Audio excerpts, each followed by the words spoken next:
So this was first session on the right-hand side. You see the grip, Yeah. weaker, stronger. Yeah.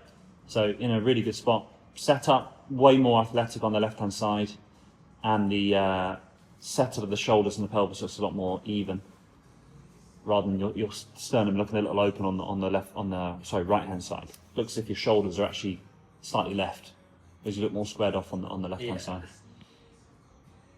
Even with my face looking, I'm like... That's kind of common when people are steeper. They'll want to look more inside the ball because it makes you feel as if you can look in at 7 o'clock and try and get it coming from the inside. But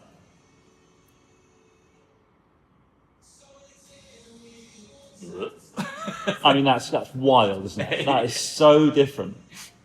I don't want to see that ever again. That is so different. And I think that's the good thing about when, if you do have a bad range session, you just got to look at where you were. Because what was that? A couple months ago? Yeah, end of last year. Yeah. I mean, so much better. So much better. It's like I'm on a boat just washing around, just can't stand still.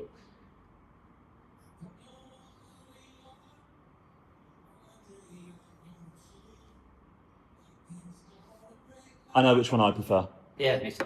I know which one I prefer. I think it's really, really key when you are changing stuff to not over-change it. It's just little tweaks every time, because from where you are, where you had so much pelvis sway and so much extension of the chest, to now actually looking deeper, arms lower. Look at your right elbow as well. Look how this is nicely in front of the chest, whereas on this right-hand side, it's flying up behind you. Yeah, on my head's on. I just look at that on the left, and I just think, these changes always take a little longer to bed in than we think. So you might find that start of the season, it's a little bit hit and miss, but hopefully, you should hit it a ton better from that spot on the left. But it's purely the idea now of imagining I've got my drill stick on that right side of your head, and feeling that pelvis separate across to the green line as the arms lower. Yeah. The key part to the moving around again would be getting that path more from the inside. So I would just walk on a little bit of transition where you are here, where you are separating the pelvis across and the head staying in its spot, feeling back, but the pelvis is kind of separating a bit. Rather on the right-hand side, it's like everything falls into that left side, and then it's difficult for you to do anything but stand up and hang back. Yeah. But on the left, you would honestly have freedom to rotate left. It's a bit of an oversimplification, but you would have freedom to rotate into your lead side, because you would just hit it cleaner and hit it better for doing it. Awesome. I think it's just such a good change. Yeah. When I've tipped, I've just not even managed to close the face and just seen it on the wrong fairway.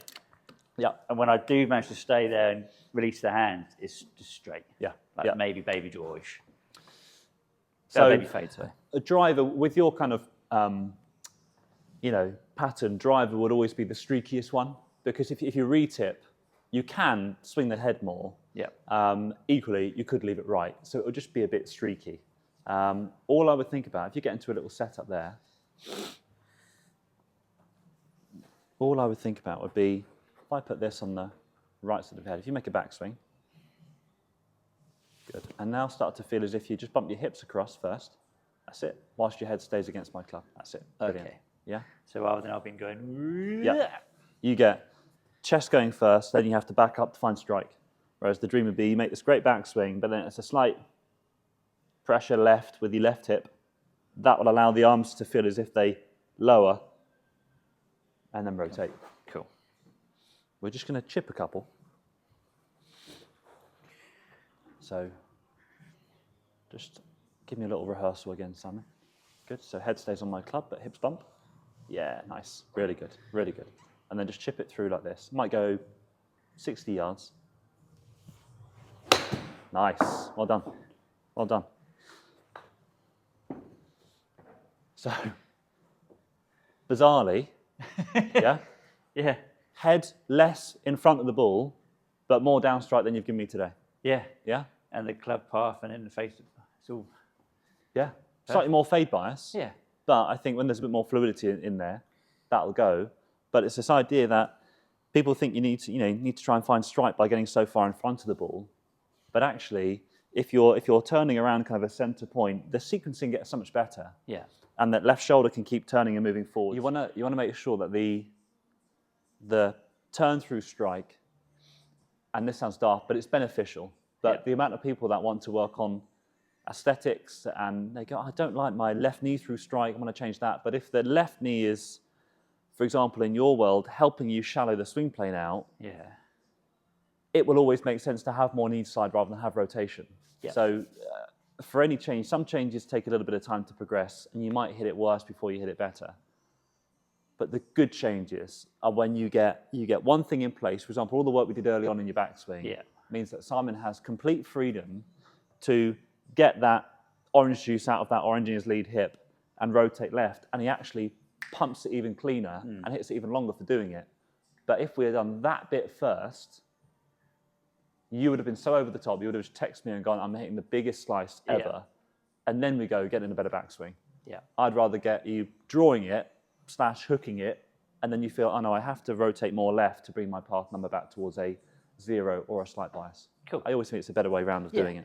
I think where we've done it as well, like we started off, it's almost getting the basics sorted before you start pushing, things out there. Just getting the grip, the turn. If you get all your work done in setup and backswing, it makes the downswing, personally for me, it always makes downswing feel so much easier, and as if things are just conveniently kicked into a good spot. Whereas I feel like when people play badly, they're trying to do too many things from P4 top of the backswing to P7 strike, which might only be 0.2 of a second.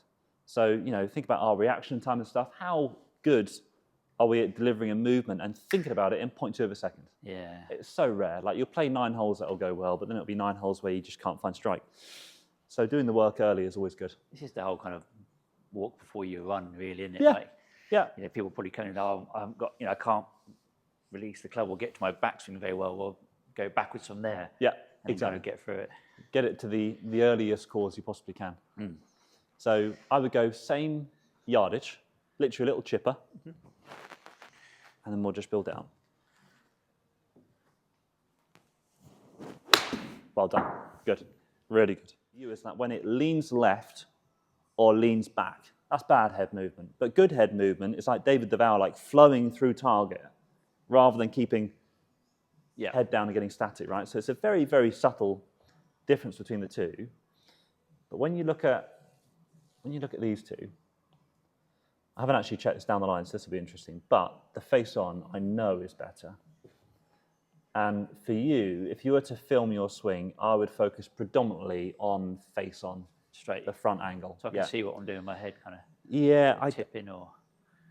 For you, as a tipper rather than a turner, I mean, you are more of a turner nowadays, but if you fall back into old Simon, you'll immediately see the spine angle tip from side to side and have too much head movement. So let's compare the face on first, and then we'll double check down the line and see if that's doing what we want.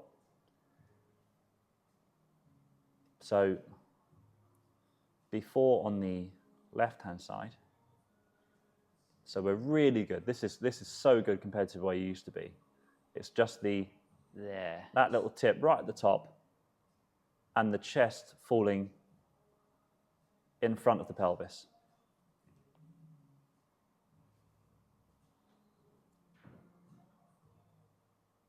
World class.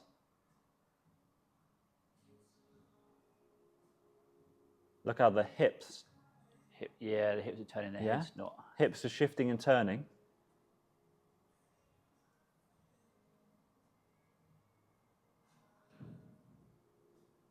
That is so good.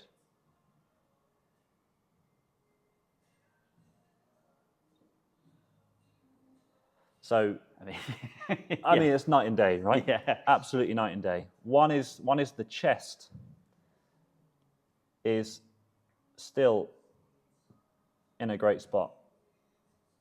The other one is, I need to try and create downstrike, so the chest is moving way too far up in the stance. Which is why I asked about driver, because if when the ball gets further forward in the stance, naturally you want to try and move forward to try and meet it. Whereas you want to just, understand the fact that we needed a little bit of upstrike. We don't need loads, and I'm not a big believer in having like a 5 degree upstrike, but a 1 degree upstrike is absolutely fine. In which case, you want your sternum to be more back. But even there, because of ball position, etc., you've delivered more angle of attack on that right-hand screen than you have done on the left-hand screen, which is just bizarre. But it just improves the level of the sequencing and shallows the shaft and does a lot of things for free. So let's just double check it. Again, I haven't looked at this one, so let's have a little peek.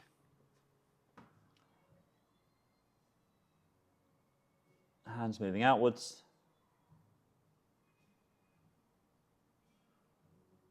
Yeah, so we're a little bit deeper, aren't we? You can always see marginal. The bend in the shaft for sure. Yeah. So yeah, we are middle of the glove hand and up. Red line. It's middle of the glove hand and up. One in my neck, isn't it? Yeah. So that's really all you need to shallow the swing plane out. It's just when the chest starts turning first, the hand path will kick outwards because it's not really a shaft pitch thing. The shaft on the left is not super, super steep. In fact, it looks pretty on plane. So it's not a shaft pitch thing, but it's a hand depth thing. Yeah. That makes sense? Yeah. And TrackMan will only measure your swing plane, so it'll measure it from roughly around knee high. So your swing plane value is basically the angle of which this club head is working into the ball. Okay, steeper would be here, too shallow would be there, and that's the angle it's measuring. It's not actually thinking about down or up. It's purely thinking about how is the club approaching the ground. Is it moving on a shallow arc or a steeper arc? So it would look like something like during Furyk, it wouldn't even pay attention to that. Yeah. But it'd just be like from there, oh, it's perfect. Correct. Exactly. I mean,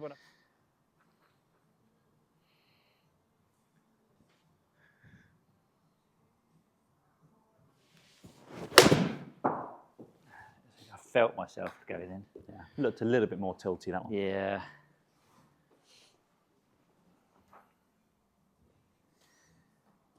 Didn't do the... Yeah, so just give me a little rehearsal to stay against my cane, up to the top, pause at the top, bump the hips left. Yeah, good, really good. One more. Up, bump. Well done. I'm trying to get my brain to make sure my hip turns first. Nice, that was a good strike. Whenever you see slow-mos like Nelly Corda or Rory, they get to the top and you see that. Yeah. It's like, my brain doesn't want to do that. It's a good move to have.